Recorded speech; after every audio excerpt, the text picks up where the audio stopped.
J'espère que vous allez bien, j'espère que vous vous portez bien. Des révélations extrêmement graves, des nouvelles révélations extrêmement graves viennent d'être publiées par un média français de grande envergure sur l'affaire Amir DZ et sur l'implication d'agents attitrés du renseignement algérien ou des agents consulaires ou des agents qui avaient la couverture diplomatique algérienne sur le territoire français. Ce sont des révélations extrêmement graves. Le média qui a publié ces révélations est le journal de Dimanche. Très connu, bon, le journal de Dimanche, on peut lui reprocher ces derniers temps une ligne un petit peu anti-algérienne, très dure, puisqu'il a rejoint le groupe de Vincent Bolloré, qui a c'est le même groupe, il y a CNews, c'est le même groupe où il y a Europe 1, il a été, disons, placé sous une emprise idéologique proche de l'extrême droite française ou de la droite dure conservatrice française. Quoi qu'il en soit, en dépit de cette ligne éditoriale certes contestée, certes controversée, il reste un grand média français qui existe depuis 1948, qui est un hebdomadaire français. Il s'appelle le Journal du Dimanche parce qu'il sortait uniquement le dimanche. C'était depuis 2021, il a intégré le groupe Bolloré. Encore une fois, il a une grande histoire depuis 1948. C'est l'équivalent du Monde, du Figaro. C'est vraiment pas n'importe quoi. C'est vraiment un journal hebdomadaire extrêmement connu et influent en France. Même s'il a connu au cours de son histoire pas mal de déboires et de crises financières, etc. Depuis sa reprise par le groupe Bolloré, il dispose de beaucoup de moyens et le journal du Dimanche revient très en force. Le journal du Dimanche a publié une enquête. Moi, je m'y attendais pas du tout. Extrêmement précise. Enquête Paris, terrain de chasse des barbouzes algériens. Enquête Paris, terrain de chasse des barbouzes algériens. Elle est réservée aux versions abonnées. Donc, pour le moment, comme il faut être un abonné au journal de Dimanche pour pouvoir la lire, les gens, beaucoup d'Algériens et d'Algériens en France n'ont pas passé, l'ont vu de façon inaperçue, n'ont pas compris, peut-être n'ont pas vu, ne l'ont pas aperçu, n'ont pas pu la lire mais elle sera largement diffusée parce que l'enquête a été diffusée hier soir, le 19 avril, vers 19h20, 19h30. Donc, elle est toute fraîche.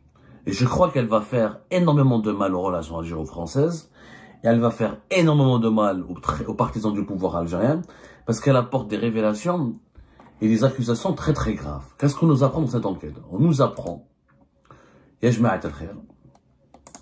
qu'il n'y a pas un seul agent consulaire ou un seul agent du consulat d'Algérie Créteil qui est impliqué dans l'affaire d'Amir DZ, qu'il y en a 3. Et que 2 ont été rapatriés, ont été exfiltrés par les autorités algériennes pour qu'ils soient à l'abri d'une arrestation en France.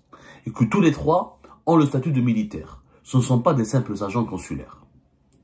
Donc les autorités algériennes, c'est visiblement, à en croire ces révélations du journal de Dimanche, elles ont totalement menti depuis le départ sur l'affaire Amir DZ.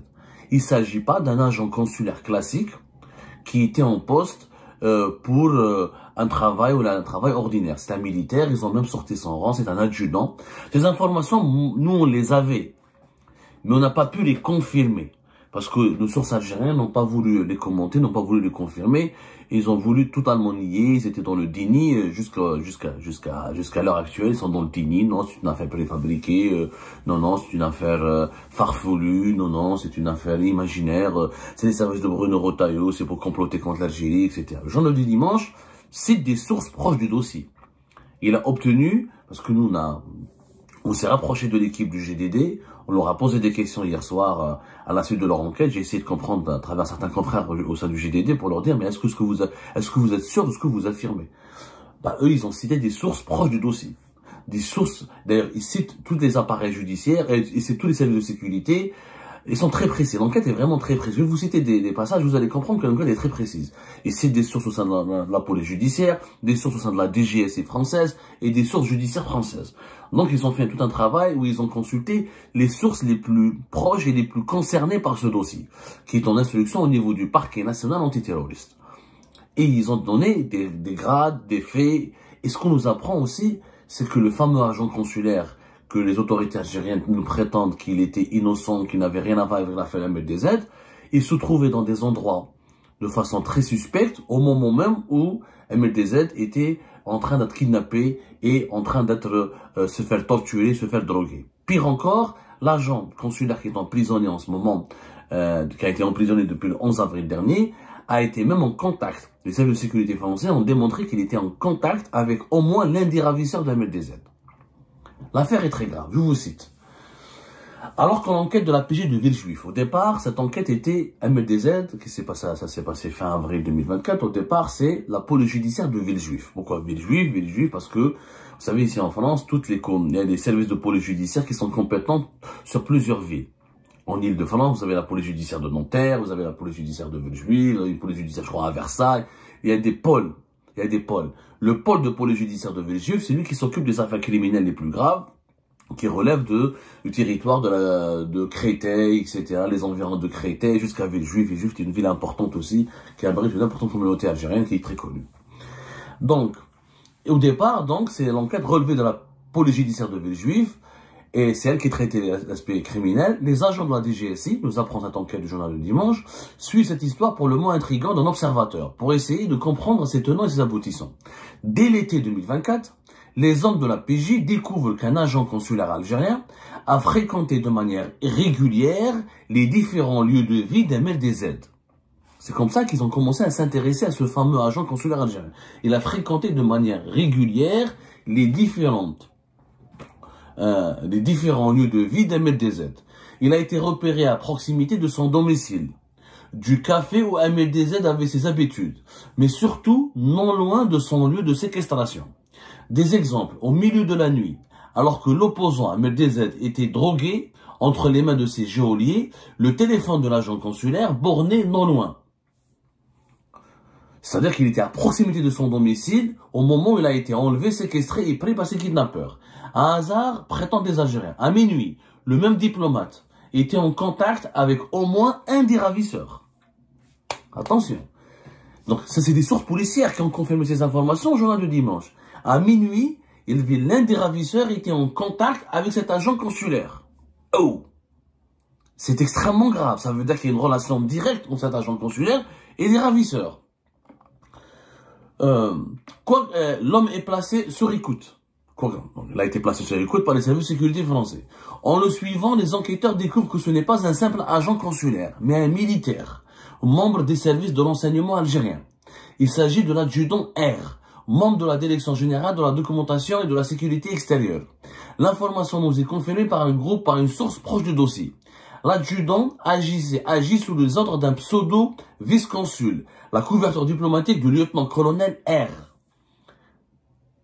Donc, ils ont identifié que c'est pas un simple diplomate, c'est un militaire. C'est vrai que les agents des services secrets algériens, je l'ai toujours dit, ils ont tous les statuts de militaires, ils sont tous militaires. Il faut savoir que les services secrets algériens, leur statut en tant que fonctionnaires de l'État sont des militaires.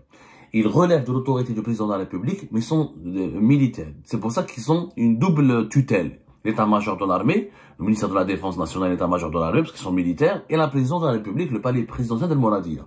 Mais ils sont tous militaires, que ce soit la DGSI, ou le renseignement intérieur, ou la DDSE, le renseignement extérieur, ou la DGLT, le renseignement technique, ils sont tous militaires. Nous, on savait que c'était un membre du service secret algérien, on l'a dit. Mais là, ils sortent carrément son rang, adjudant, R, ça veut dire qu'ils ont son nom, ils ont tout. C'est-à-dire que quand dans le journalisme, quand on donne que les initiales, ça veut dire qu'on a les noms, mais pour ne pas violer le secret d'instruction, parce qu'on n'a pas le droit normalement de révéler les noms de quelqu'un qui est sous instruction judiciaire et qui est placé en détention, on met les initiales pour ne pas révéler son identité. Donc, il y a l'adjudant R, lui, il est en état d'arrestation. Il est placé en détention. Cet adjudant R, c'est lui qui a été en contact avec l'un des ravisseurs de MLDZ. selon les sources citées par le GDD qui sont proches du dossier, dans des sources sécuritaires et judiciaires. Et il était à plusieurs reprises dans les environs du domicile d'MLDZ, dans le café où MLDZ avait l'habitude de prendre de s'attabler. En plus, il a, au moment où il a été séquestré, où il était entre les mains de ses kidnappeurs, lui, il était dans les environs, pas loin du lieu de séquestration, du lieu d'enlèvement. Extrêmement troublant. Pourquoi dire contre les aveux? Ça veut dire qu'il y a une complicité, du moins ce qu'affirme cette enquête du GDD. Plus loin encore, il y a un autre, l'adjudant R était placé sous l'autorité du fameux vice-consul. En fait, c'était un adjoint consul, pas un vice-consul. C'était le consul adjoint. Le consul adjoint, on en a parlé, c'est lui qui est recherché, encore une fois, dans deux affaires. L'affaire ils vont en parler le GDD dans leur enquête. L'affaire de l'espionnage avec le fonctionnaire franco-algérien de Bercy et la femme de Lofi. Et l'affaire d'MLDZ. Et qui a quitté le pays vers le mois de décembre. Et qui a été rapatrié en urgence par les autorités algériennes. C'est lui qui serait, il est impliqué à 100% dans l'affaire de l'espionnage. Ça, les services secrets français, ils ont toutes les preuves là-dessus. Mais dans l'affaire MLDZ, ça reste des soupçons. Et d'ailleurs, c'est lui, nous révélé l'information, c'est lui qui a fait l'objet d'une convocation judiciaire qui lui a été adressée par le parquet national antiterroriste et qui lui a été envoyée via l'ambassade d'Algérie à Paris. Et les juges français sont en train de le rechercher. Ils le recherchent pour l'auditionner. Il n'a pas encore été mis en examen. On ne sait pas qu'est-ce qui sera mis en examen plus tard. Est-ce qu'il y aura un mandat d'arrêt international? Mais lui, il est recherché comme étant le cerveau des deux opérations. Ce lieutenant-colonel B était donc le responsable de l'adjudant R, qui est, je rappelle, l'agent consulaire qui est en état d'arrestation et emprisonné depuis le 11 avril. Le lieutenant-colonel B, il a quitté la France. Il aurait fui la France. Il aurait été rapatrié en urgence parce que les services secrets français voulaient l'arrêter. Harbo, quelque part, voilà, pour être, je crois, le hable. Mais il y avait ça, on le savait. On l'a même dit, nous, sur Algérie Part, et on l'a même expliqué. Sauf qu'il y a un troisième acteur. Les sources policières et judiciaires françaises ont révélé au journal de dimanche qu'il y avait un troisième agent. Toujours un militaire algérien, membre du service secret algérien, et qui était agent du consulat d'Algérie à Créteil. C'est le commandant S. Ça, nous, on ne savait pas son existence. Moi, j'apprends son existence, la vérité.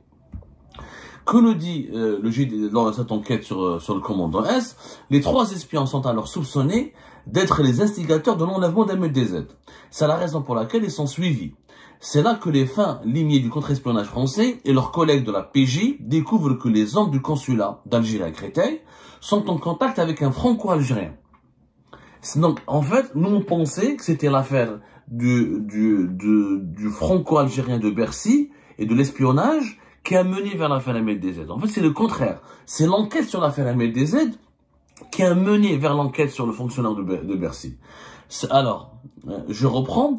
L'homme est tamponné, comme on dit dans le jargon de la barbouzerie. Les Algériens tamponnés, ça veut dire qu'il travaille il était une des sources, ou il était l'un des relais des services secrets algériens en France. C'est pour ça qu'on appelle tamponné. C'est un informaticien qui travaille au ministère de l'économie et des finances. Le ministère de l'économie et des finances en France. Bercy, on appelle ça Bercy. Bercy parce qu'il est situé au quai de Bercy. C'est une zone à Paris. L'homme est donc, les Algériens veulent avoir accès à des données personnelles de leurs détracteurs et connaître leur patrimoine. L'informaticien reçoit une liste qui mentionne des journalistes, des hommes d'affaires et des opposants politiques. De son côté, le fonctionnaire était en contact avec une assistante sociale de l'Office français de l'immigration et de l'intégration. Lofi, une fameuse femme qui était âgée de 46 ans, qui lui communiquait également des données qu'elle collectait à partir d'un logiciel professionnel. En décembre, il y avait déjà suffisamment d'éléments pour justifier l'interpellation du fonctionnaire de Bercy et de sa complice. À peine arrivé dans les locaux du contre-espionnage, ils se mettent à table. Le fonctionnaire de Bercy raconte comment les Algériens sont parvenus à exercer un chantage sur lui. La jeune femme révèle comment elle lui a fourni des informations pour rendre service après qu'ils ont noué une relation intime. Les deux sont aujourd'hui sous contrôle judiciaire. L'affaire commence à prendre une autre dimension. Quelques semaines plus tard, en début d'année, d'autres informations très inquiétantes poussent le parquet national antiterroriste à s'autosaisir de cette affaire. Il confie les deux enquêtes à la DGSI et à la section antiterroriste de la brigade criminelle. Donc, le cheminement de l'affaire, comment il a commencé? C'est la police judiciaire. Les services secrets français étaient juste derrière, ils suivaient. Ils supervisaient le travail de la police judiciaire française de Villejuif. Ils ont découvert, ils ont identifié 3 agents du consulat d'Algérie à Créteil, un adjudant, l'adjudant R, qui travaillait au consulat comme un simple agent du consulat, le commandant S qui travaille comme un simple agent au niveau du consulat de Créteil en Algérie, le consulat de Créteil d'Algérie à Paris, et le lieutenant-colonel B qui est lui l'adjoint consul. Une fois qu'ils les ont suivis, quand ils ont commencé à les suivre, ils ont identifiés, ils ont découvert que le lieutenant-colonel B, qui est l'adjoint consul, avait embrigadé, l'avait recruté, ou employé, ou tamponné, comme pour dire le langage dans les services secrets, et un fonctionnaire franco-algérien de Bercy, qui lui a ramené des informations détaillées sur le patrimoine et sur parce que quand tu travailles à Bercy, tu as accès aux impôts, tu as accès aux déclarations fiscales, tu as accès aux bases de données des propriétés, etc. Donc tu as accès à énormément de données qui peuvent t'apprendre ce que possède une personne en France, combien elle paye d'impôts, qu'est-ce qu'elle a comme impôts à payer. C'est extrêmement précis. Les impôts en France, c'est extrêmement précis. En plus de cela, donc ce fonctionnaire avait une relation intime avec une femme de 46 ans qui travaillait au sein de l'OFI et qui lui a ramené l'OFI, je vous explique encore une fois, c'est l'organisme par lequel il faut passer en France quand on fait du regroupement familial, quand il faut avoir une carte de séjour, pour établir un certain nombre de démarches pour demander la nationalité, ou ils ont la base de données de la situation administrative de tous les étrangers qui vivent en France. Donc il y a leur adresse, et leur adresse postale, leurs coordonnées téléphoniques, leur situation administrative, leur situation personnelle. Donc c'est des informations extrêmement pointues. Mais c'est l'affaire MLDZ qui a mené vers l'affaire de l'espionnage. Et ce n'est pas le contraire. Et ça, c'est des révélations extrêmement inquiétantes. Mais vraiment inquiétantes. Bon, plus tard, cette enquête nous apprend... je sais pas si on peut tout dire dans une seule partie, parce que c'est extrêmement grave, parce que l'enquête, elle accuse Abdelmejid Tebboune d'être le commanditaire de cette opération. C'est des accusations extrêmement graves, on en parlera après. Il s'avère que donc... que les autorités algériennes étaient au courant qu'il y avait une enquête sur un réseau d'espionnage en France. Pourquoi? Parce que le lieutenant-colonel B a fui la France. Selon le JDD, il n'a pas quitté la France comme ça avec son passeport. Il a pris un avion depuis un aéroport français pour aller vers l'Algérie. Non, il a fui la France. S'il n'y avait pas un risque pour lui, pourquoi il aurait fui la France? Voilà ce que nous dit le JDD. Le commandant S est exfiltré dès novembre 2024. Quelques semaines plus tard, c'est le vice-consul, le lieutenant-colonel B, qui va partir à son tour, toujours entre novembre et décembre 2024. Les deux hommes se sont littéralement enfuis. Nous savons que le fameux vice-consul s'est d'abord rendu à Nice, avant d'être conduit par route par un autre agent vers le territoire italien. De là, il a pris l'avion. C'est-à-dire que les Français l'ont suivi. Il est parti à Nice. De Nice, il est entré en Italie. Et depuis l'Italie, il a pris un avion pour aller en Algérie. Donc, il savait qu'il était ciblé. Il savait qu'il était recherché par les services secrets français. Il a été informé à temps avant que la justice française n'ordonne son arrestation. Mais il n'est pas passé par un aéroport français parce que peut-être certainement il était fiché, il était signalé dans les aéroports français qu'on aurait procédé, qu'il aurait été retenu ou empêché de quitter le territoire français. De son côté, l'adjudant R, c'est l'agent consulaire qui est en prison en ce moment depuis qu'il a été incarcéré depuis le 11 avril dernier, est parti en Algérie quelques jours plus tard, dans le courant du mois de décembre, au moment de l'interpellation du fameux fonctionnaire de Bercy et de sa complice présumée, officiellement pour les fêtes. Nous dit une source au consulat de Créteil. Il y restera plusieurs semaines. À l'issue de la visite de Jean-Noël Barrot à Alger le 6 avril dernier, l'agent consulaire est autorisé par sa hiérarchie à retourner en France. Les enquêteurs le cueillent en pleine rue. Cela a ému les classiques du régime algérien. Pourquoi ne l'a-t-on pas convoqué, s'insurge-t-il? La réponse est simple, pour récupérer son téléphone portable qui contient tous les éléments permettant de le confondre. Cela aidera aussi à comprendre le rôle de ses supérieurs qui seront probablement convoqués par la justice. Car aujourd'hui, les preuves seraient accablantes. Malgré les dénégations des Algériens, beaucoup de choses montreraient que d'autres opérations encore plus graves étaient en préparation. Cette affaire risque de révéler d'autres secrets susceptibles de montrer à ceux qui le défendent la vraie nature de ce régime. Extrêmement grave. En fait, Là, les sources qui ont communiqué ces informations au GDD veulent répondre aux autorités algériennes. Les autorités algériennes, depuis le départ de l'affaire MDZ, elles disaient, mais pourquoi ne pas avoir ce gars-là, c'est un diplôme, il a la protection consulaire, c'est un agent du consulat, pourquoi il n'a pas été convoqué par les services de sécurité en bonne et due forme, pourquoi il a été arrêté en pleine rue, de façon vulgaire, justement. Ça a été exprès, c'est délibéré de la part des services de sécurité. S'il l'avait convoqué, il n'aurait pas pris son téléphone avec lui. Ils l'ont arrêté de façon à sa grande surprise, ils l'ont surpris de façon inattendue, justement pour tromper sa vigilance et pour récupérer ses appareils, ses téléphones, pour pouvoir utiliser ces téléphones et les fouiller. Parce qu'il était suivi et placé sur écoute depuis novembre. Même depuis l'été, depuis l'été 2024. Il était suivi par les autorités. C'est une enquête qui a commencé longtemps. Donc depuis l'été, les agents des services secrets algériens sont suivis sur le territoire algérien, sur le territoire français. Depuis l'été. Et leur arrestation a pris du temps parce que les Français ont voulu l'arrêter au bon moment, une fois que toutes les preuves sont réunies, une fois que la justice française leur a donné l'autorisation de les arrêter. Parce que le parquet national antiterroriste qui a autorisé cette arrestation et qui a demandé cette incarcération. Donc aujourd'hui, à celles et ceux qui nous disent que le dossier il est vide et que le dossier n'est pas... les preuves sont farfelues, je sais pas quoi, faut franchement qu'ils se ravisent et qu'ils se remettent en cause. L'affaire est très très sérieuse et je pense que du côté des autorités algériennes, plus que jamais une enquête s'impose et des réactions beaucoup plus mesurées, beaucoup plus modérées et le bon sens s'impose. Cette affaire risque d'aller très très loin.